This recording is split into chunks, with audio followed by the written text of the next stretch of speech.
you're not getting no game ball from me, dude. Like, Steps right up in the pocket, Bang. finds it. I mean, could you put a better ball there? To win games, you have to win the game. To win games, you have to win the game. So we're back. We are back. The Pats are back.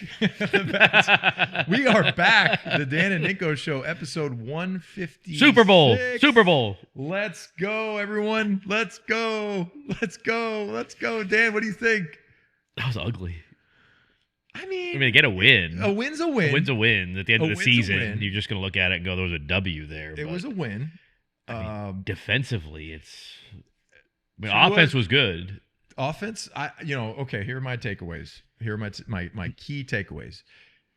Keep Drake May clean in the pocket, and he can throw that. He could throw that ball. Well, all they over the moved field. him a lot, though, And too. But he also did a great job of getting out of trouble. I mean, that one wheel route to the sideline that was like a key throw.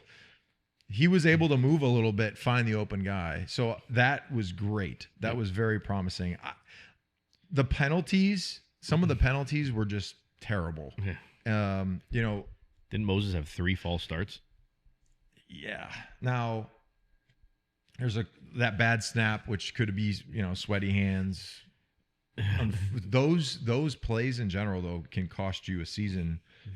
It only takes a big, fat defensive lineman to jump on the quarterback while he's Drake May's head and freaking dislocate his shoulder or something. So, I think that the takeaways to that game were Miami is awful. Yeah. I think they could potentially be one of the worst teams. I mean, the head coach is just checked out, right? Like you watch his post-game interviews and everything. He's fully like checked out. super weird. Did you see Like, Did you see the press conference? Yes. Did you see what he said about winning and stuff and losing? He is. Do you have that? I think you have. I said it to you. He is so out there. Like, is he on ayahuasca? Like, I feel like he might be tripping when he's in these interviews. Like, I don't know what he's saying. I don't think he knows what he's saying. But he has nice sunglasses on. Like, nice and trendy. He's got the gold watch on with the shoes.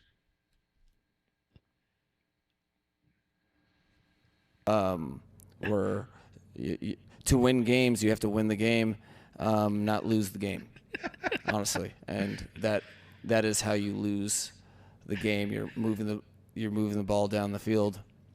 You're 1st and 10, and then you find yourself at 2nd and 20. That was critical. To win games, you have to win the game. You guys enjoying the show?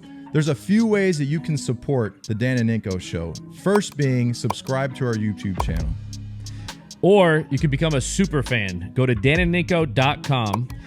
First month is 50% off, so it's only $5 to subscribe. That gives you an exclusive chat with Ninko and I on Discord, access to exclusive content, 15% off our brand new merch store, which has some really cool stuff in it, our members only merch, and you get notified when we have special guests on the show. Now, this is the That's problem. that's a good speech to your team before. This is the problem that I have with these owners. They extended him until 2028. Yeah, because he had like the 1 or 2 good years. Yeah, so they extended him till 2028 without really ever winning games that matter. Yeah. So the most important part of being a great coach isn't the first 2 years where you're taking over another roster with, he's a great offensive mind. Don't get me wrong. Some of the game plans and plays that he calls, I think, are great. But you have to be able to stand in front of a room of 90 grown-ass men who might clown on you, might make fun of your shoes or your glasses, or would you put like what's the gel in your hair? Like, why is it curly? Like people are gonna make fun of you. People are gonna you have to be able to stand up in front of the room and command it. Yeah, he can't. And I think that was the thing I said. I said Vrabel would be a great coach in Miami. This was before he was the head coach here. Because I think a guy like Tyreek Hill needs a coach like Vrabel, who is going to tell them, straight up, this Shut is the fuck how up. it is. This is what you're doing. This is how we're playing it. And if not, see you later. And some of the discipline things that certain players need, you have to have as a head coach. Yeah. So I think he'll be a great coordinator. Like, dude, if I was a head coach and he was available, he's my offensive coordinator. I'm bringing him in to be my OC. Like, he's going to be one of the hottest offensive coordinator candidates in the NFL. And he will be able to make $5 million for the rest of his life as an offensive coordinator and up, because like a great offensive coordinator now, they're making $5 million. Yeah, it won't have a lot of the stress or anything. And you won't have the stress. You won't have to stand in front of the team and say, we have to win. To win. We have to win games. So when you watch, but a takeaway also that I don't think a lot of people, everyone right now is saying that was a great win on the road. Yes, it was. But they were 2 inches away from being down 1 point with a minute left to go. Yeah. They step out of bounds, or if he doesn't step out of bounds, they go up. They go up a point. Yeah. And you're trying to kick a field goal with a minute left with a kicker that had missed 2 PATs, which we would have been up if you would have made those PATs. Step out of bounds or don't step out of, we're still winning. Yeah. So I think that those are the little things. And granted, yes, he did kick a field goal after they were going to go for it on 4th and 2. Like, they were about to go for it until they had a false start that backed them up. Yeah. So the whole like confidence in the kicker thing kind of goes out the window when you are going to actually go for it until your offensive lineman false started. Then you had to kick it. Yeah, and the second week in a row that's happened. So, the whole like, yeah, we had confidence in our kicker. If you had confidence in the kicker, he would have been out there on 4th and 2 just to kick the field goal and go up. Yep. If you thought he could make that if field you thought goal, he you're could going make it, for it. like you're not going for it on 4th down. Now, It was still. I think it was still a question to even go for it in 4th and 7 there. I think they were considering going for it still. It looked like it. Yeah. Hold on one second. Let me jump in here real quick. I was at the Market Basket, and somebody asked me if I do fall cleanups. Excuse me, sir. Do you have a business card? I would love a fall cleanup at my home. And I just said, I know I look like a landscaper, but I am not a landscaper right now. But I do love this shirt. This is my buddy Crying Kevin. He hooks me up. Are you ready for this? Let's just do this right now. Let's do this early. A 603. Yeah, let's do this early. Now, I don't remember if we've done this beer yet. I can't remember. I can't remember. My memory is... A balanced IPA with smooth finish, featuring vibrant notes of tropical fruit and bright citrus. Brewed Citra. How do you say these? Matika? What is that? Can you read those? Mosaic? Yeah. Citra? I don't know that. Muteka? Muteka. And Kudanat? Equinaut? Equinaut hops. Today, Junior. Hey, they scanned my brain. They said I was good to go. All right, let's go. 603 Brewery. A little potent smell to it. Ooh, it's 7.3%. I might be sleeping in the studio.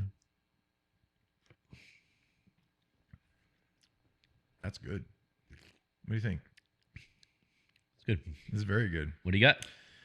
On the IPA score, now this is not a light beer. I feel like this has a little bit of a kick in the finish. Yeah. So with that kick, I'm going to say 7.2. Do you like the kick or don't like the kick? It's a little too much for me. Yeah. A little too much kick. Yeah, but some people like the kick. I'm like right around there, like 7.26. The kick is a little bit. Yeah, you're right. At the end, you get a little... You want a cookie? Wash it down? No. Get cookies. Wash it down. I'm going to have a cookie. I'm fasting. So I'm the landscapers here. Landscape. Ninko's Landscape. Would you hire Rob Ninkovich to do your landscape? Oh, yeah. People would. Hell yeah. Yeah. You going to do it? I think I'd call it champion landscaping. You going to do it? Sure. Should. Champion Landscaping. Yeah. Why not just like Ninko's Landscaping? Ninko's Champion Landscaping. That is a good name. I thought about, what about if I got into, would you buy a house from Ninko? I don't know. Yeah, you would. You I know don't you know. would. I don't know. How about Ninko Realty? How about Ninko's Champion Ninko's Realty? Championship Realty? Ninko's 2-2 Realty? I'm not 2-2. In the championship games. No, I'm I thought you were 2-2. 2-1. I thought you were 0-2. No, I thought you lost your first two. no. I Oh, lost the that's first right. one and That's I right. won. So I'm 2-1. That's right. Bingo. I don't know why I thought you were 2-2. Mm-mm. So back to the Patriots. Yes. You were going over, the offensive line, other than the penalties, played pretty well. They I kept think- Drake clean. Yep, They yep. moved Drake out. The offense was fine. The defense, however, was awful. You know who's playing really well? Landry. Yeah. I think he's doing really well. He had a really nice clean double swipe. The good thing that I saw out of this game was when you had to have it, the two guys that you actually brought in to make plays made the plays that you had to have made at the end of the game. Granted, they gave up way too many yards. The secondary, you don't have Gonzalez. Dude, did you see some of those hits? Dude, those are some who's the corner that was KO'd? Like one of the corners got knocked out down by the goal line there, and they had the injury timeout. So that actually didn't cost Miami a timeout. Yeah. Because there was an injury timeout. Yeah. I can't remember who that was. I don't remember who But it was. I remember because they thought it was a timeout. But defensively, too many wide open receivers. I mean, even the sailed throw to Tyreek, like Tyreek had a game. Like that was the first game in some crazy stat that he had an over 30-yard completion. They put a stat up of how many over 30-yard completions he had from like when he was with Kansas City in the first year with Miami. It was like 56. Yeah. And then from like 2 years ago to now, he had one, and that was his first one. Like he just couldn't get anything going beyond 30 yards because everyone game plans saying we got to take away Tyreek Hill. Like every time he motions, That was the worst coverage ever, though. That was a terrible ball. It was thrown like it was 10 yards underthrown. under. It was underthrown. But when Austin you're in just that, kept running. if he would have just, I mean, he had him beat. He underthrew the ball. But now moving on to Aaron Rodgers. You look at what the Steelers are doing, and I think Aaron Rodgers, and I said this before the season started, I think Aaron Rodgers is going to have a great year because statistically, the Steelers have always a historically good offensive line, protect the quarterback, right? They made a really stupid bonehead play last week where they lost to Seattle, but the returner touched the football and just let it go. Yeah. That's one of the dumbest things you could ever do. Wait, did he touch it, though? He touched it. He touched the ball. It touched his hands, and then he just I thought it was just there was a new kickoff rule that I think he touched the ball, and it was live, and then he just let the ball go. So, dude, how do you come off a field and not just instantly get fired? I would be so freaking mad if one of my players just didn't know, oh my God, I touched the ball and now it's live. Are you kidding me? I thought it was a touchback just because it went into the end zone. No. It's a touchdown, and we're probably going to lose because of that. I don't think it touched him. So the new kickoff rule is a ball that lands in the landing zone between the 20-yard line and the goal line and then goes into the end zone is a live ball that must be returned or downed by the receiving team. I don't think it touched his hands. I just don't think I don't think it touched his hands. I think it's just he didn't know the rule that. Well, then it goes to the coach. Yeah. Like dude, The what the special hell are teams we coach, doing? right? Yeah. I mean, that should be. I mean, that's a big time rule, right? That's a big rule change from what it's used to. Normally, you just let the ball go, right? It's in the end zone. Yeah, but the old rules. Yeah, but it has to be. It doesn't matter if it's touched or So not. it doesn't matter if it's touched. As long as it's in the landing zone, it's a live ball in the landing zone. So back to the Pats real quick. On that punt return for a touchdown, like what was your initial thought? Here we go. Here we go. I mean, like, And then we return it, right? yeah. Which was great. Now I still hate the whole. So okay, here we go. We kick the field goal, right? The 50-something yarder. We make the field goal. That next kickoff, it didn't go to in the landing zone. So they got the ball at the 40. Yeah. Like, you're not getting no game ball from me, dude. Like, there's no way. Like, you missed 2 PATs and you gave him the ball in the 40 with a chance to win the game. Like, kick rocks, bro. You made your field goal. Good job. You need to do more than that. Did you see the Behringer, though, 70-yard punt? Yeah, that was a hell of a punt. And usually what you do in that situation is you do have a re-kick. Yeah. You do have a re-kick because you're hoping that you're getting a winded group and they can't cover. But he bombed that thing. Yeah. Yeah. The game ball thing. That is a nasty contender right there. That bomb. I mean, punt, that was insane. That was nasty. That was nasty. There was a talk about the game ball thing, and there was talks that it was like Vrabel was trying to give him confidence or something like that by giving him the game ball. I just thought it was weird. Like, shouldn't May have got a game ball then? He did put like the entire offense kind of on his back. I mean, maybe they're trying to like reverse psychology, piss him off. You know, like that's the thing. It's either that they don't like him, like Vrabel doesn't like him, or they are trying to like reverse psychology him. I mean, kid played phenomenal. I mean, what do you have? 4 incomplete passes? Yeah, he did great. I don't think he even came close to throwing an interception. So I'm going to have a little therapy session here. Every week they would have a like defensive player of the week. And in my whole 8 years, every awesome game, every great game that I had, everybody was like Patriot of the week. And I'd be like, I think I had 3 sacks. I balled out. I had 3 sacks against Buffalo. We kicked ass. We killed them. And then Bill would be like, everyone's getting a game ball. Everybody who participated gets a game ball. And I'd be sitting there like, dang it.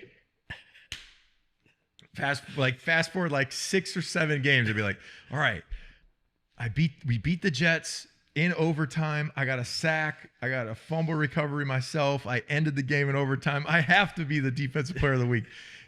Everyone gets a game ball. Everybody participated. And I would always just be like, dang it.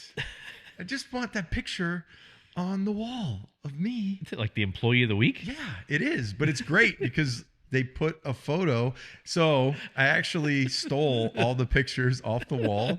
So after the year's over, they have every week. I'll bring them in. And the game balls of the week are just the whole team. And it's great. We won, but I still wanted it. So like the plaque has like everyone's hands up together. You know, that's the photo. And it's like game ball team. No employee of the month, Robert Ninkovich. Trying so, but every week I'd be like, I'm gonna get it this week. And then if I had like 5 missed sacks and like 2 missed tackles, I'd be like, well, maybe I'll get a team ball. maybe the team will get us a whole game ball. Did you get other team game balls? Yeah, I mean, like big playoff wins. Everyone got a game ball. Super Bowl, obviously, so like game ball. Participation trophies. Yeah, basically. Yeah, you all played, and here you go. I did have some like individual game balls. Like it'll say like Rob Ninkovich, 14 tackles, 2 sacks, interception. So, but I just didn't get like you would give defensive, offensive game balls. So like he would come out like with in the meeting. Yeah, like all right, 3 guys like Monday. get 3 guys get a defensive ball, 3 guys get an offensive ball, special teams. But then there was like the holy grail of like this guy represents, and it'd be like the team. And I'm like, yes. So, what did Slater get? A lot of game balls. Scout team player of the week. You would get one of those. Brady get a bunch of game balls when you were there? Dude, this is a crazy thing about Tom. Tom wouldn't take his game balls. So Tom had his locker in the locker room, and right next to his locker was a pile of like. Was a locker for the game balls? No, he wouldn't even put them in a locker. It was just in a pile, and he would just like throw them like, yeah, whatever. And you'd be sitting there just praying for one. No, I should have got it. You know what I should have done? One. If I was smart, Yeah, you should have taken them all. should have got a freaking bag and started just chucking them in there. Like that guy. I should have taken his cleats, his gloves, his game balls. You should be like the guy at the Super Bowl that took all this stuff. Underwear, jock strap. Remember that? Were you on that team when the guy took all this stuff in the locker room? Mm-hmm. He just took the jersey and he was like a reporter. Saturday for Julian's thing. So Saturday is right. Julian Edelman and I can't wait. I haven't seen Parcells, Parcells in years, so hopefully. Are you going to it? Yeah, I'll be there Saturday. So you're going to them, but you didn't go to Tom's? I couldn't go to Tom's. I had to go and make money and do something for Tom's. You went to like a DraftKings party. Yeah, they paid me like $15,000. That was your teammate. I love Tom. That's why he doesn't like you. Yeah, shut up. He doesn't like you. He doesn't like you, Dan. So you're going to go to the Parcells Edelman? Yeah, so Saturday is the Hall of Fame induction. I got a little thing Sunday on TV, which will be cool. And then they have this Pepsi activation. You do that on Sunday on TV? Yeah. On what? Fox. What, you're doing like the Fox NFL thing? I'll be on Fox Sunday, yeah. Oh, wow. Not like a whole thing. It's just like Like- a little cameo. Oh. It's like a I don't know. We'll see. Like a tribute to Tom? No. Hey, Tom, love you. Like a tribute to Julian. Oh, Congratulations. Okay. Yeah. So I think a couple people are going to go on it, talk about Jules. So I don't know if I told this story before. I think I have. Maybe I haven't. We'll refresh everybody. In 2009, I'm a new guy here, right? One of the first like big things Julian ever did was return a punt for a touchdown. And that's when the clip of Bill talks about Wally Pipp. Yeah. Remember, he's like talking to Wes Welker, like, hey, do you know who Wally whatever is? Yeah. Wally Pipp, right? Yep, Wally Pipp. Yeah.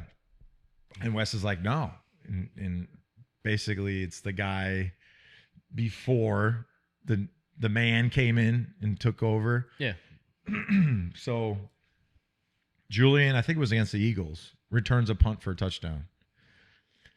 So we go to we go to the Garden for something, and Julian was supposed to have a parking pass and back before the new Garden was built, they had a parking lot really like where all the new buildings are. The parking lot was right there. So you would park there and just walk in and go into the Garden. So, sorry, my voice is cracking. So Julian pulls up, and it's me and Julian in the car. And he goes, Julian Edelman? And the guy's like, no, you're not on the list, kid. You're not on the list. He goes, did you happen to see the preseason game? And he's like, what does that have to do with you being on the list? He's like, well, I returned a punt for a touchdown. That's me. And the guy was like, yeah, you're not on the list. So Julian like calls somebody like, I'm not on the list, but we're trying to get into the Garden, blah, blah, blah, blah, blah, blah. So are you with him? Yeah, I'm sitting in the car with him, and he's going back and forth with the parking attendant like, dude, I'm sorry, you're not on the list. Like, kick rocks, kid. So funny though, because he's like, yeah, I caught the ball and I like shook two guys and I took it to the house and I scored. Do you remember that? That was me. And the guy's like, no, I don't even watch preseason football, dude. See you later. Did you guys get in? Eventually we got in. Eventually. Took a little bit, but oh, dude, I used to live behind him, and he rented a house, and we both rented houses, and so we had this like cul-de-sac of all players. It was Mike Wright on the corner. It was who was over on this corner? Pat Chung was up in the cul-de-sac, up to like straight ahead. Mayo was next to Chung. I was up in the top corner. Slater, Julian lived down below. And Ryan Mallett, rest in peace. He was all the way to the other side of the cul-de-sac. So we literally had 1, 2, 3, 4, 5 Like houses. the whole neighborhood. In the whole cul-de-sac was all football players. So like there'd be a ring at my doorbell, and I would open my door and just get smashed with a water balloon in my face. Dude. Hopefully it wasn't by Mallet. Mallet could kill you with a water balloon. What's that? Dude, he had a cannon. Yeah. But like Julian, at the time I'm married with kids and I have newborn baby. I have a 200-pound English Mastiff. Like I'm trying to like go to sleep at a nice hour. Like, these dudes don't give a shit. Like they'd be ringing my doorbell ditching me, ding dong ditch, hitting me with freaking water balloons from 50 yards away. So Ruby was my first dog, 205-pound English Mastiff, beautiful dog, best dog ever. So there was a retention, like a big retaining wall from my house was way up here, and Julian's house was down here. So it was probably a 10-foot drop, and Julian was on like a scooter, and Ruby took off to chase him, and he like ripped around the retaining wall and just like gunned it back to his house. And I thought my dog was like literally 200 pounds, jumped off the top of the retaining wall, and I literally saw Ruby hit the ground, and like I instantly thought like broken legs. And Julian's just like, he's fine, bro. He's just a dog. I'm like, she is my child, and she might be seriously injured. I was so pissed. I was screaming, Julian, stop. Like, do not go. And she's just like the little stupid grin, like on a little dirt bike. Like, dude, I was so mad. All 4 legs just boom. Yeah. So she's fine? Was fine from it? She was fine, but she was not fine later in life, which, big dogs, double ACL tear, like later on in life. But anyway, Julian, I forgive you for that. So it's kind of like your neighborhood was kind of like in our neighborhood was in like Billy Madison when they light the bags of shit on fire. Called the shit poop. I eat pieces of shit like you for breakfast. Watch this old man Ninkovich is gonna freak out here. Oh man, Dayball was my Paige, neighbor. there's another one of those flaming bags. Don't put it out with your boots, Rob. With your brunt boots. Shut up, devil woman. That's a great movie too. So Dayball was my neighbor when Mayo moved out. When Mayo got the big deal, he bought the big house, so he left. Chung left, and Guy rented from him. Oh. I just want to play football. I love Guy. He's the best. Who said that? Anyway, the best. Mallet, I think it's Ridley maybe. Oh, Steve Belichick moved into Mike Wright's house. So on the front of the cul-de-sac, it was Steve and his wife and his kids. They were there for like 3 or 4 years. And then when I got my contract, I moved, built a house, and got out of there. But Julian stayed the whole time. Julian never bought any. Oh, actually, Julian bought a place down in Back Bay, like in the last few years of his career. Bought a beautiful spot down in Commonwealth. Or what's the main road down there? Where? Down in Boston. Boylston Street? Boylston, right off Boylston. Oh, that's right. Yeah, he moved down there. He kept that. He kept the house though, or something, because Brandon King rented it for a long. Yeah, no, he didn't own the house. That was Doug King. Really? Yeah, Doug King owns all those houses. So Doug King, really smart dude, bought all that property around the stadium, the loony bin. So like, yeah, just monopoly, all the condos. The dude just makes cash, rental, income, bang, bang, bang. Insane. Not bad ever from the players. I mean, I remember negotiating with him. You guys probably destroyed the houses, though. No, well, some guys did. So there were guys that, like, one of the players had like 3 dogs that he left for vacation for like 3 months, and like somebody would just come and feed the dogs, but they shit and piss all over the whole place. ruined the whole house. Really? Oh, Like yeah. right by you? No, that was in a condo. Oh. It was actually Sebastian Vollmer's old house. He sold it, and that's whoever was renting it. Just shit everywhere, like shit and piss. One of the players? One of the players, yeah, Oh, Jesus. not good. Yeah, I'm sure most of the houses got destroyed. Julian probably Well, it's hard. I destroyed mean, his. that house. So in Julian's house, it was kind of just a frat house, right? Yeah. So Dane Fletcher, Nico Kudavides, and Gronk all stayed in one of the condos, and that was kind of like they called it the Fook. So it was like everyone would go play bags. We would play cornhole. We would, go there after the games, but I would be I was the responsible guy. Like, hey, hon, I'm going for a walk, and I'd take Brody or Ruby, go up there, put him up on the fence, and go in for a couple beers, and then come home. But It was a good 5 because mile these walk. guys are always a little younger than me. Yeah. So I'm 41. They're like 38. So when I was moving on to advanced life, they were still living the dream. You know? So there were a lot of good times. I got invited to the Playboy Mansion once before it all went away, and Paige was like, that wouldn't work well for us, right? Like, you're right. I'm not going. I'm not doing it. So I didn't do that. A lot of things that I'm happy I didn't partake in. But it was a really fun time. So, like, I think back on that time and all the guys right there. We had a fun time hanging out. And I think that that's one thing some teams are missing. And I think the Patriots, at a certain point in the last 5 years, didn't have that togetherness connection that we have still. Yeah, I can see that. Like, I still talk to everybody. I still talk to Julian. I still talk to Gronk. Still talk to Slate. I still talk to everybody. I tough still though, talk 'cause to the roster's been that revolving door, though. That's why, because guys are coming in and the guys are going out. We had such a good group, and that what that starts from? A great draft. Yeah, Because if you have a good draft, because they're all together. everyone plays 8 years together. And then when you win and you win Super Bowls, like, you just create this connection that you're forever brothers.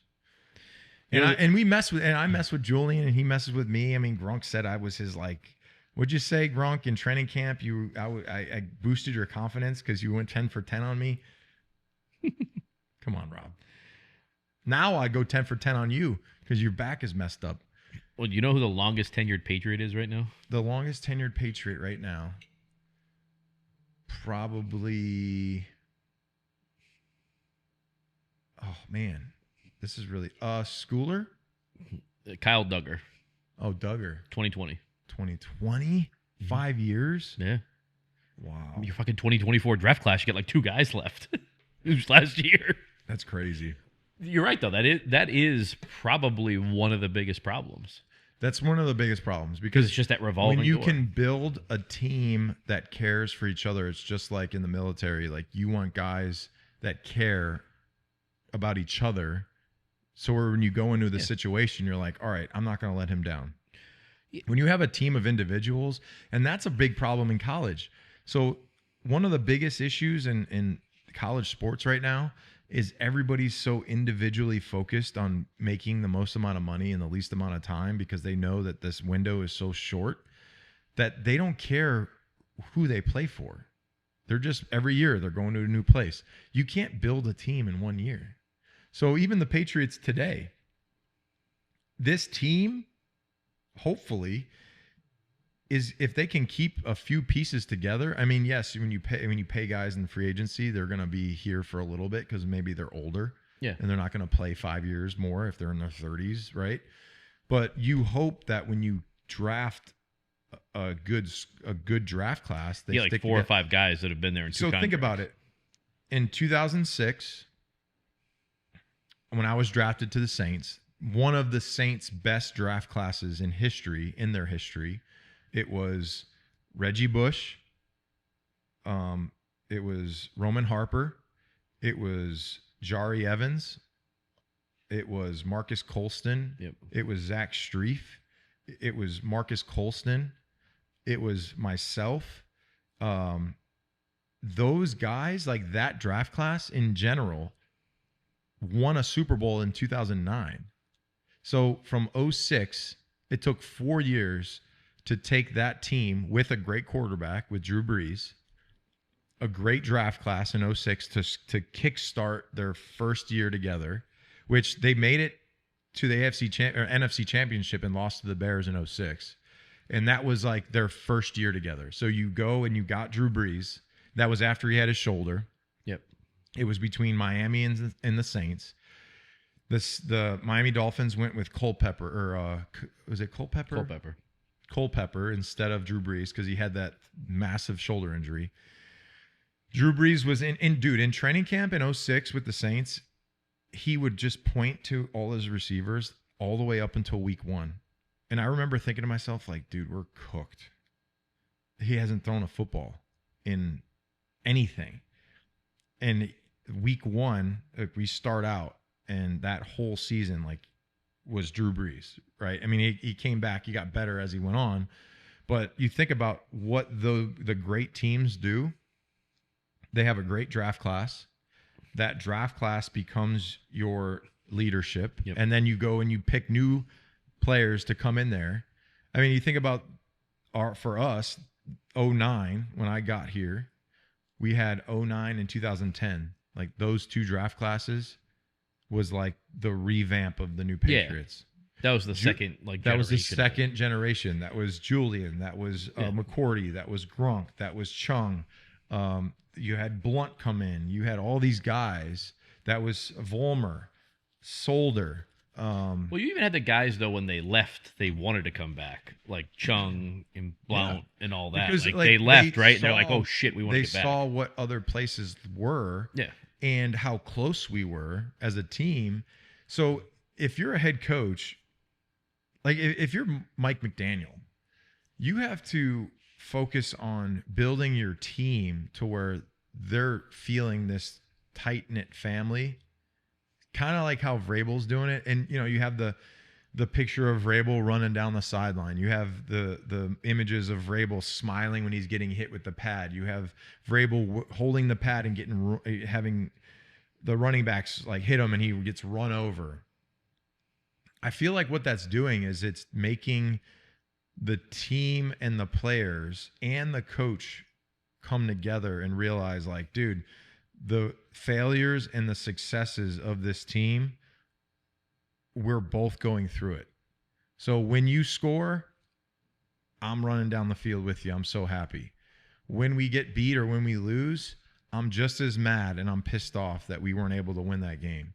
So that's the thing that I think this team has going for them right now is, yes, there's going to be bumps in the road. There's going to be problems and errors, and that happens. That's football. Football is a 60-minute game of who can make the least amount of errors. That's it. If you can make less errors than your opponent, your probability of winning is higher. So I think Vrabel at the moment, the fans love it. I think the fans are attracted to the history that he brings because he was with the old Patriots, the championships, the winning, the culture, all that. That's awesome. How do you make a 2025, 2026, 2027, 2028 Patriot culture similar to the old winning ways? Yeah. You got to bring them together. They got to be We tight. have some sort of continuity. Like Continuity. Like You got to have things in common. with your Patriots that when you played, right? 3 or 4 the captains were the same every single year, right? Every year. It wasn't even a debate. Every single year. Yeah. And it was, and then eventually, like, the only debated ones were ones that just were like the younger ones that eventually just came in, like a Devin McCourty or something like that, and then just stayed a captain his entire time. But you know, the crazy thing is I have better and fonder memories off the field with those guys than I do in the locker room, because when we're in the building, we're working. When we're in the building, we're grinding. When we're in the building, we're trying to prepare for the next week. And Bill did a great job of teaching this whole cycle of prepare, win, forget.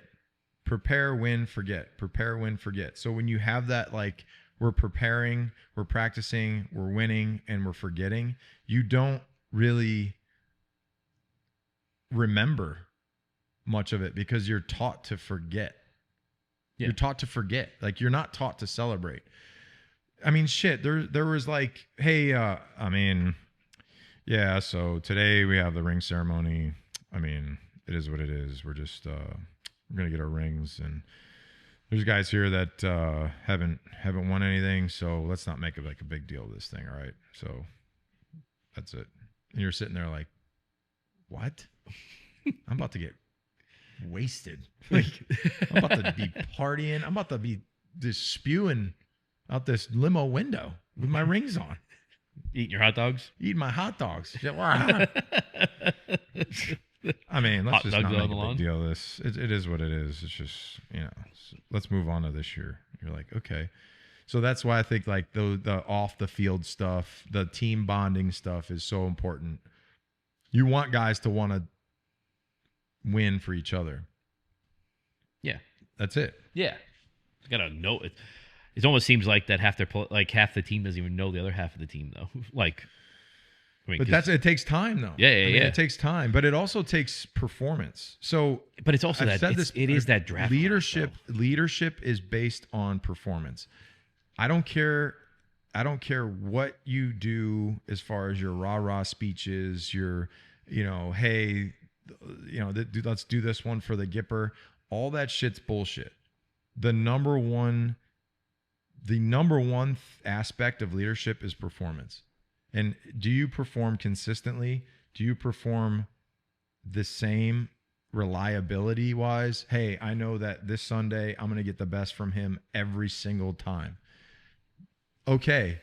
That's why Tom was such a great leader, because Tom was so focused on what he did consistently and religiously over and over and over again that if you didn't join and you didn't get on board, you felt like an outlier, and you felt like, dude, I don't deserve to be here. I don't deserve to be on the team where, we're leaving an away game after we won, and the second we get on this plane, Tom's in the playbook or in the computer, like already breaking down next week's film because he's so focused on it.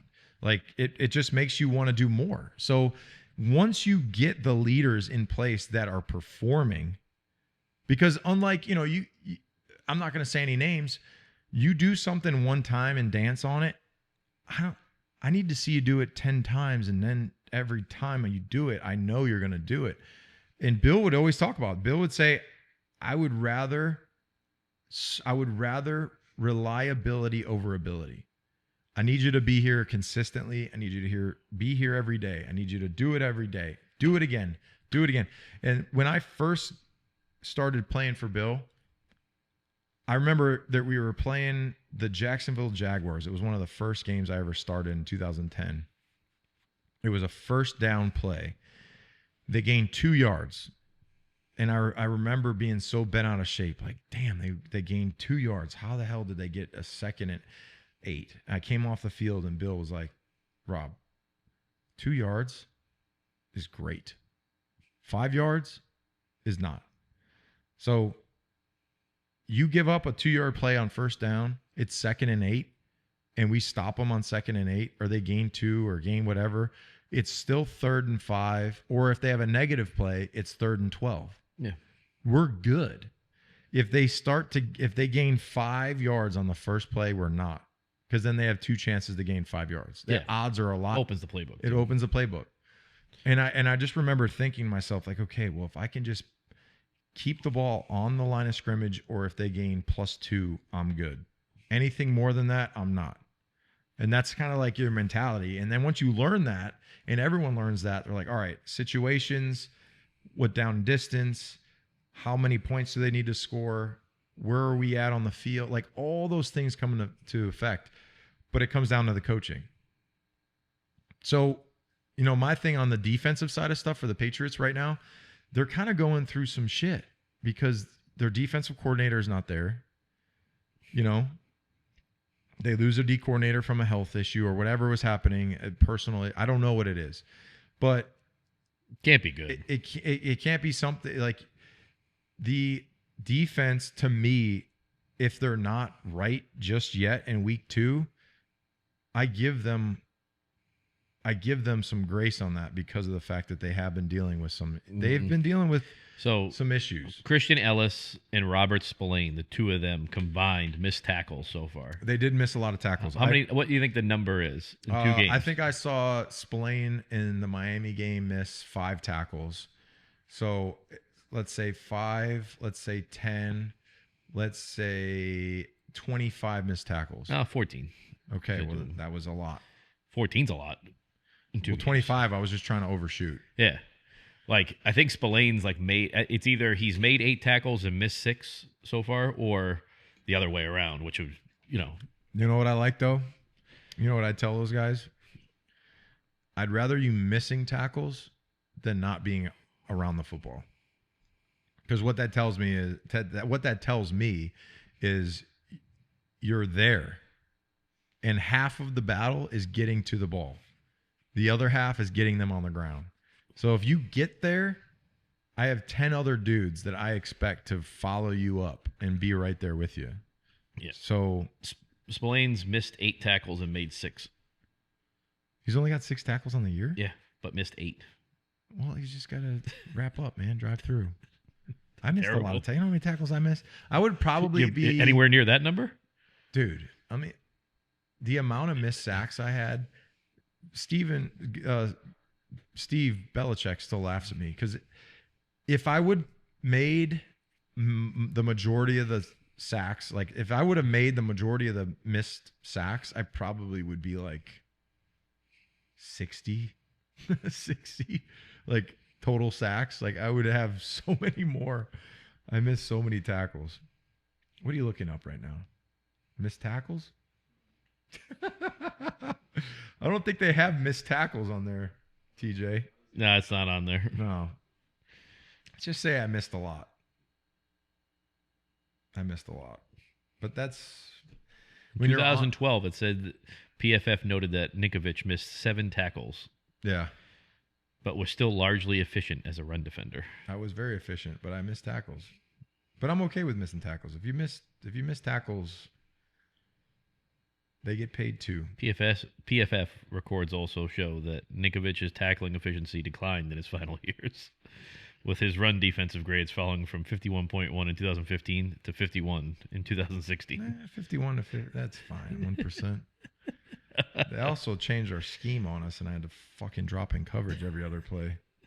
Bullshit. My 2 most productive years, I was... So you touched on availability being a big key. Where do you think the Patriots are at with Christian Gonzalez, who just returned to practice yesterday? I think he'll play next week. You don't think he'll play this week? I don't think he'll play this week. Yeah. I think it's, you have to practice and play football to be good at football. So if you miss months, I mean that's what, a month plus of football, running, cutting, like. When did he go down? He went down the first day of pads. What was that? Was that June or July? I took my son there. It was the first day of full pads in training camp. Whatever that is was his first issue. You guys enjoying the show? There's a few ways that you can support the Dan and Ninko Show. First being subscribe to our YouTube channel. Or you can become a super fan. Go to danandninko.com. First month is 50% off, so it's only $5 to subscribe. That gives you an exclusive chat with Ninko and I on Discord, access to exclusive content, 15% off our brand new merch store, which has some really cool stuff in it, our members only merch, and you get notified when we have special guests on the show. I mean, whatever it is, it's been a long time. Yeah, I don't see him playing this week. I mean, there's no way he's playing. Or maybe they put him in for some plays. No, that was yesterday. Maybe they'll put him in for some plays. If you're his agent though, and you know what he's about to make, what are you telling him? Well, July 28th. Yeah, that was at that practice. Well, the thing though is that you got to. That's a long time ago. Is it better to rush him back for one game and then cost 3 or 4 more games, or to wait 1 game and get the rest of the 13 games after that? I mean, obviously they need him. If I'm his agent, they can't really I'm cover. his agent, I'm saying, bro, you are worth $100+ million right now. Yeah. Like, we're not going back until we're 100%. Yeah. I mean, he did miss a full season with a shoulder. Yep. You know, he missed a full season with a shoulder injury. You need to be very cautious with this year. If you go out there and you get hurt and you need a surgery, or you miss the rest of the year, that's 2 lost seasons. I mean, these teams are noting that, like, hey, this guy's not very durable. Like, do we want to pay a guy that we potentially can't count on to be here? I don't know. So I'm his agent. I'm like, dude, let's make sure you're 100%. Do not rush it back. We're good. We got, 15 games left on the season. We're 1-1. Yeah, We're 1-0 in the division, right? This is his going into his 3rd year. He's played 20 games. That's crazy. Wow. Yeah. That's pretty crazy. So, I mean, he's basically at what's the season now? 17 games? 17. So he's So played a season in 3 games. Damn, dude. I mean, this is going into his 3rd year. But obviously, durability has to be a concern, especially, he's going to try to command a ton of guaranteed money. Damn, I wish I could make $100 million off of 20 games. Got to be as good as Christian Gonzalez. Fuck. I mean, they need him bad in the secondary. They can't really seem to cover really How many anybody. games I played? I mean, career games? Yeah. 140? Go to I'm curious. Total games played. 131. 131? 131 with 101 starts, 425 tackles, 46 sacks. Not bad. Not bad. How many playoff games did I play? Every single year? That was 14? 17? So what's 131 plus 17?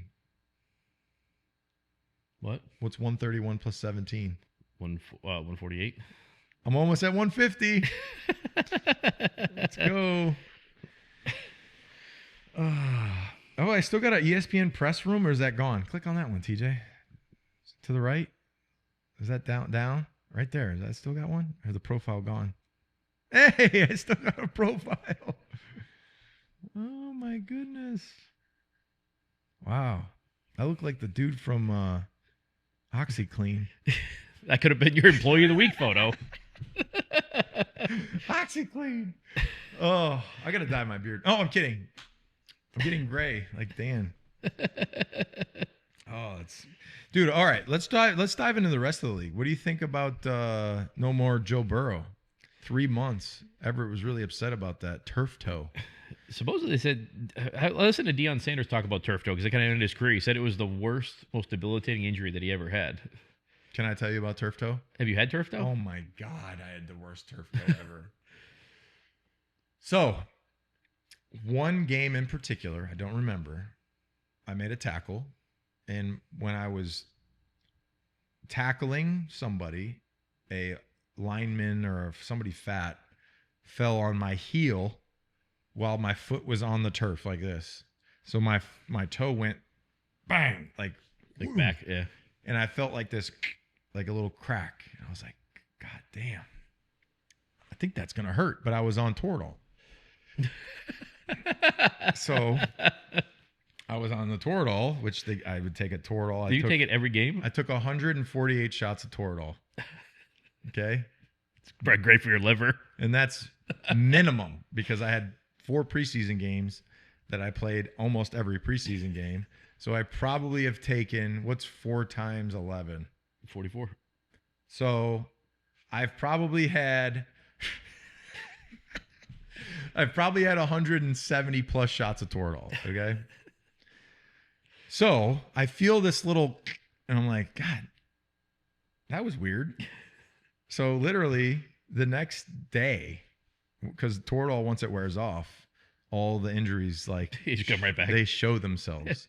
So I remember waking up and feeling like a drum, like boom, boom, boom, boom, boom, boom in my foot, like bang, bang. And I was like, oh no, that's probably not good. So I get up and I barely could walk. I'm like, okay, it's Monday.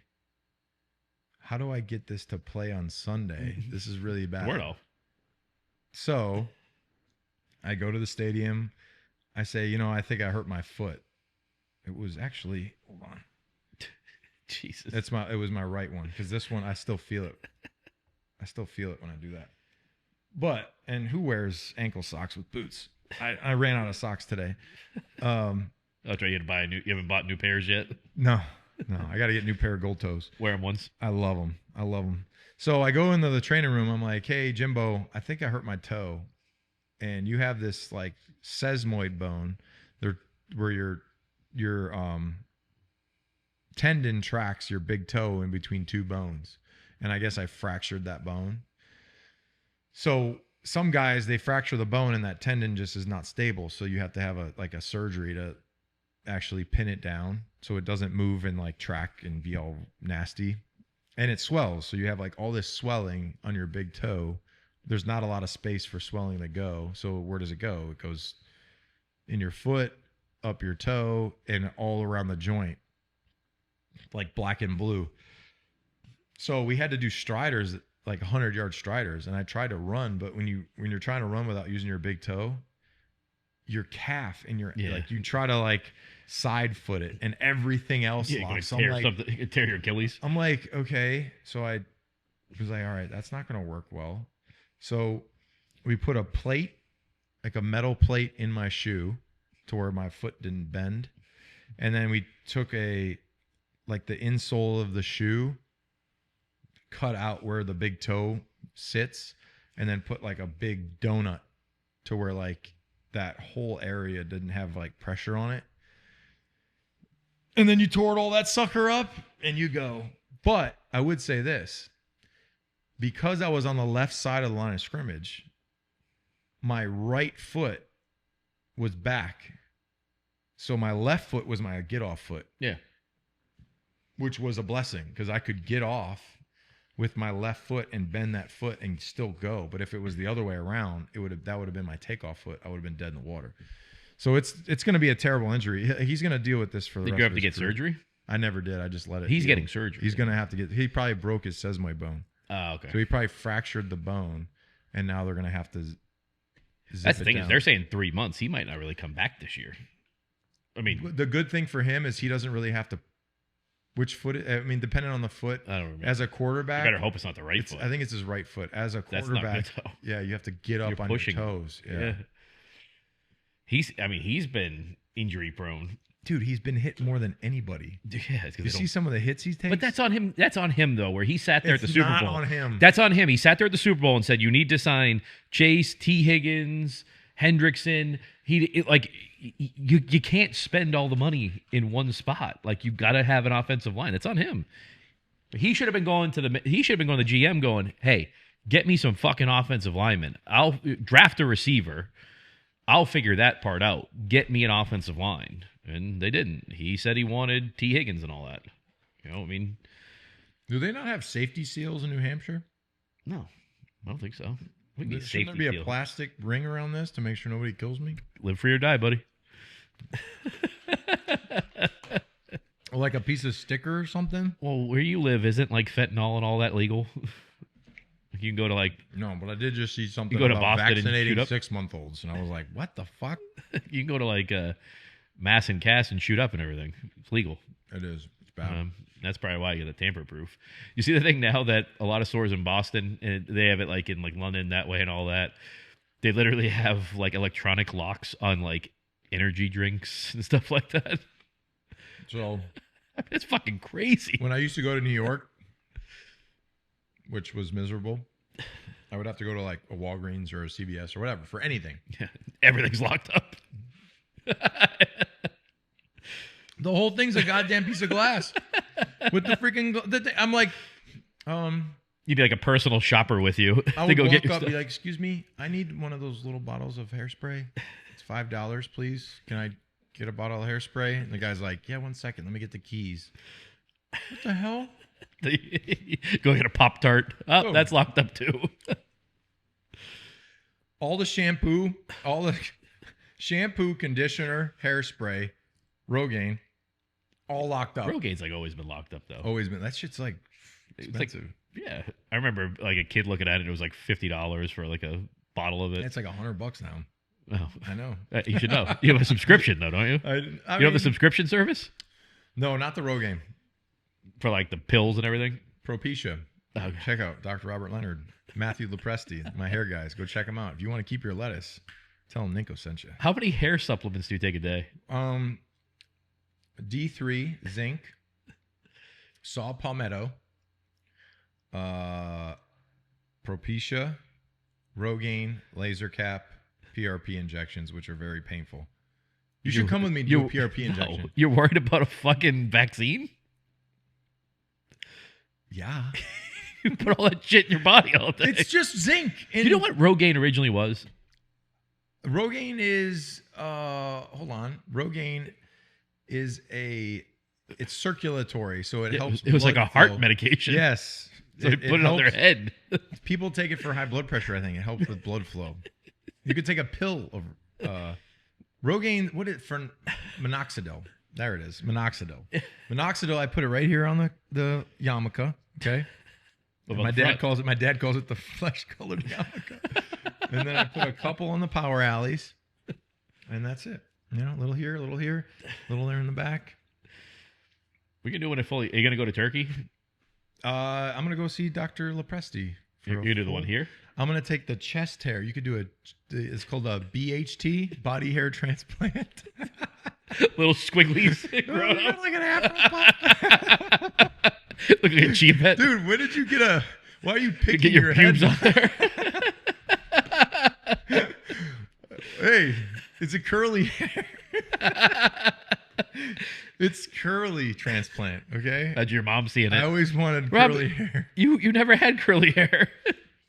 Hey, All these whatever little it takes, sprouts. man. Whatever it takes. Can I have the pubic transplant, please? Dude, people are desperate, bro. They're desperate for hair. You got hair in the back though. Just take it from there. Yeah, right? I will. I'll take it from here. That looks so fucking painful. It is painful. I haven't done it yet, but I dude, when they take the strip and I see them just But like you see, like it's like thousands of scabs and everything. Oh my God, like, I know. Like, it looks so painful. You ever see the planes that come back from Turkey? Yeah, They're like, full of guys. everybody's Their heads heads are, are they all all, have like, the neck exploded. pillows. Yeah. Oh, They're like oozing shit out and everything. dude. Like, why? I saw somebody with one, and I'm like, and he's like, how does it look? I go, looks great. Oh my God. It's like purple. Oh God, it doesn't look painful at all. So you're actually going to do that? I'll do it eventually. I'll probably do the power alleys just here and here, a little bit, just the front, because I'm tall enough. So you do this area. But if you're going to do all that, why don't you do the back then? Because too? I'll run out of hair. I'll run out of transplantable hair.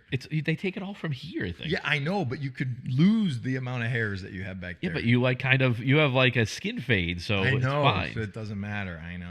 You'll just see all the scars and everything. Yeah, all you'll the see all freaking. the pock marks. There's no fucking way. Like you have to. How long? Doesn't it take a long time too? Oh, I think hours. Because they're sitting there pulling out every hair. Oh God. Ugh.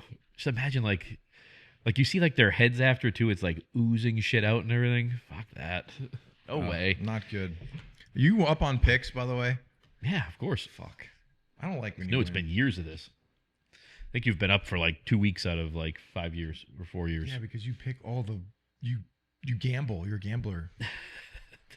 I think we should do the nasty play of the week. Let's do it. Yeah. Nasty. Nasty. All right. So, week 3, the Dan and Ninko Show, presented to you by Brunt Workwear, is the nasty plays of the week. My nasty, I have two. I'm going to come with 2. One is just awesomeness, and one is nastiness. All right, where are you going with So, first? my first one is going to be Baker. was cooking. So Baker Mayfield was cooking, and he had a nasty final drive of the game against the Texans, and it was a perfect drive. And when I say a perfect drive, I used to have so many questions about Baker Mayfield, and I used to think that he wasn't the guy, but I have been proven wrong. Scout team defensive end for the He was the playing Carolina scout Panthers. team for Carolina. He went to the Rams.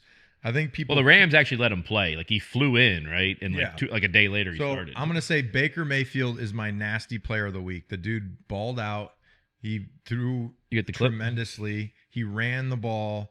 Freaking took some big hits. I think there was like a moment where he did like a cartwheel over somebody, kept the drive going.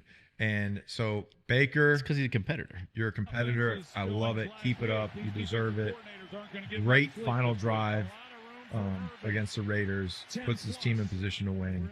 And the ability for him to come in, be the guy, put the team on his back. I mean, is this it? No, this isn't it. It's the next play after this. Nastiest play of the week. Nastiest drive of the week. Tampa Bay getting it done. Is this it? Here we go. Step up, get out, bang, run for the first down. Everyone's deep. Cartwheel, flip, bang. Let's go. I don't care about me. He tried to do like the Kenny Pickett Huddle, fake huddle. slide. And then my nasty injury of the week is going to have to be Khalil Mack. Did you see that? The broken arm. Oh, my God. That was nasty. So Mack tried to go in, got his arm caught in between two players, and it was nasty. Happens a lot. It does happen a lot. You ever been in a game where something like that's happened? Oh, it's right. Like Just next look at to that you? still picture right there up, TJ. Yeah. Don't look at it. Oh, shit. Looks like it's the other guy's arm. That's it's in the right position for it. That's the nasty. other arm. That's nasty. You're laughing. You're fucking sick, man. That's what twisted, it looks bro. like, though. Oof. Anyway, speedy recovery. Okay, Oof. what's your nasty? I'm plays just of the going week? with. I'm going to stay local. You going 'cause Patriots? Yeah, because I think that this throw from Drake May might catapult him for the almost could be like the rest of his career, definitely the rest of the season. Which is that it's third and short or whatever, 3rd and 4, and the pass rush Engaged. comes in. Catapult. He steps up in the pocket, and I mean couldn't have Is this delivered the a better one, throw. 3rd and 12? No, not that one. No. We got to find it. I think it was more so. Click on that one right there. What's that one? Yes, is it here? Yep, there it is. Watch the wide route. Yeah. It's the wheel. Yeah. Steps right up in the pocket, Bang. finds it. I mean, could you put a better ball I there? mean, I could have thrown that ball, but Could you put a better ball there? I could put that ball Oh, there. shut up. I could easily put that ball With the there. rush coming and everything? Yeah. Oh, by the way, okay. Hey, So look at what this. we have to do, we've been called out by the Quick Snap Pod. That would be Brian Hoyer and David Andrews. We would like to do some type of Billy Madison. That'd be cool.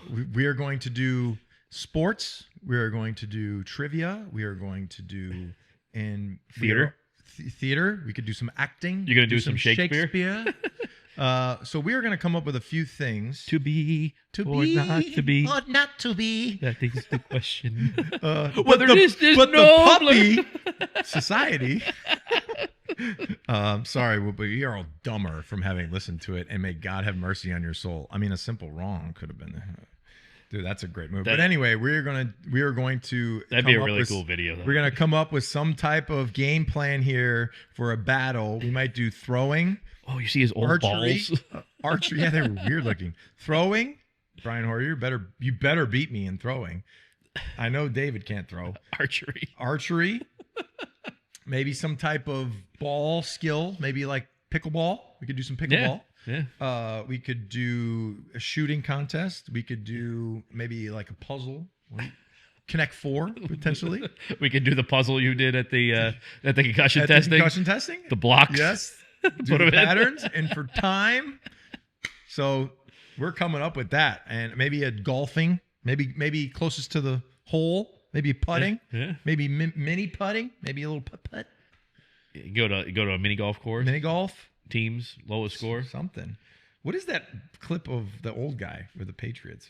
What is that? That's Kevin Spacey or whatever. Yeah, isn't what it? is he doing there? Click on it though. Like, it's AI. Yeah, it's what's gotta be. going on here? I don't know. I think didn't he? It says 3 Drake May completions to Miami today. Book it. Like, the fuck? So weird. All right, let's do picks. Picks for week 3. Let's get it done. Ninko's making a comeback. I'm only down 2. No, you're down like 3 or 4. Whatever. Something like that. It's hard to come back from that. No, it's not. No, it's not. You've never won. It's not true. I just have balls. You bet against Mac Jones. Yeah. Kyle Shanahan's. Where's real the good. Thursday? There's a Thursday game. Scroll up. Oh, it's tonight. Dolphins at Bills. Oh God. No, that's Sunday. It says today. Oh, I was looking over on the right. Yeah. All right, so so Dolphins at Bills. I'm taking the Buffalo Bills. Bills. Yeah. Then you got Bengals at Vikings. Vikings. Texans at Jaguars. Ugh. Those are two teams you thought had really good quarterbacks. They are Texans. not looking good. Texans. I'll go Texans too. Colts at Titans. Colts. I'll go Titans in that one. Okay. Raiders at Commanders. Commanders. I'll go Raiders in that game. Ooh. I don't think Jaden Daniels is playing. Rams at the Eagles. I'm going Eagles. Falcons at the Panthers. Falcons. I'll go Panthers in that game. Ooh, here we go. We're tied up now. Packers Hold on, go up at with the Browns. I think we met. Oh, that was the Patriots. Okay. Game, yeah. Packers at the Browns. Packers. Jets at the Buccaneers. Bucks. Broncos at the Chargers. Chargers. Saints at the Seahawks. Seahawks. Cowboys at the Bears. Cowboys. How do you like your hometown Bears right Oh now? my Did you see God. Ben Johnson flip out? Yeah, pay him a ton of money. Yeah, give him $18 million a year. Super smart. Extend the GM fucking for 30 more years. Real smart. Cowboys. Cardinals at the Mac Jones 49ers. Is he going to do it? Is he going to take Mac 10? 49ers. I took the 49ers last week and won that one, but I'm taking the Cardinals this week. Okay. Kyler I'm Murray. going 49ers. Chiefs at the Giants. Chiefs. Should the Chiefs get their first win? They have to. I'll go Chiefs because the Giants just aren't good. Lions at the Ravens. That should be a good game, Monday Night Football. Ravens. Ravens. Yeah, Ravens. The Lions don't look as good without Ben Johnson. Steelers at Pats. Then you have Steelers at the Patriots Sunday, 1:00. Back-to-back wins. First time in a long time. Whoa. I am What? gonna go You with said Aaron Rodgers is going to have a phenomenal year. Patriots.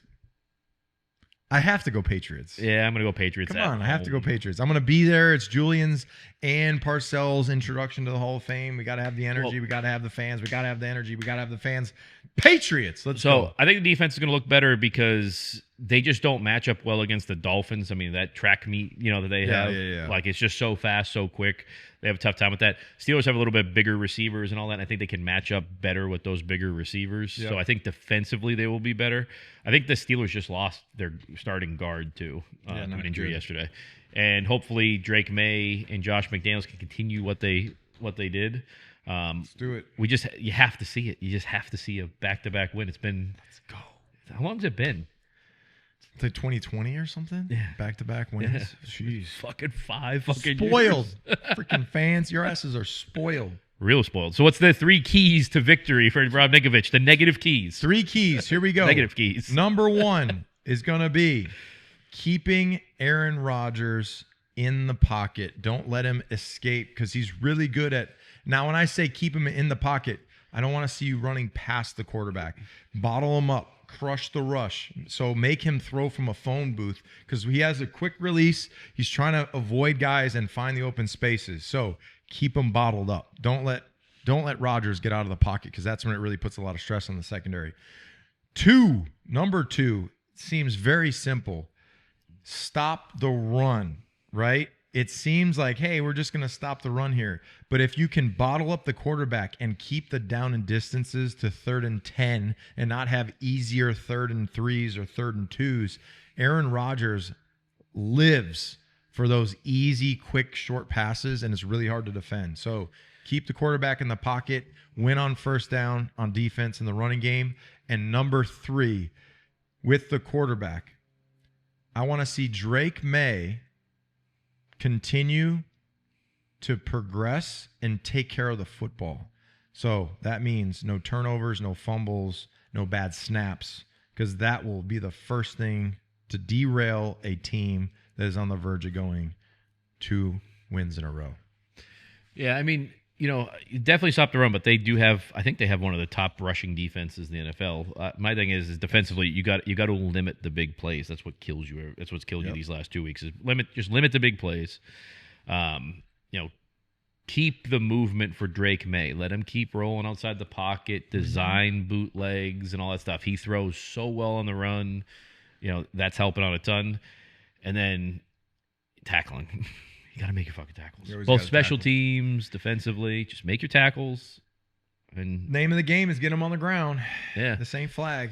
Yeah. But so do you think that Drake May now, you think he's going to be able to propel himself from that win? Because people try to talk about he couldn't put the team on his back.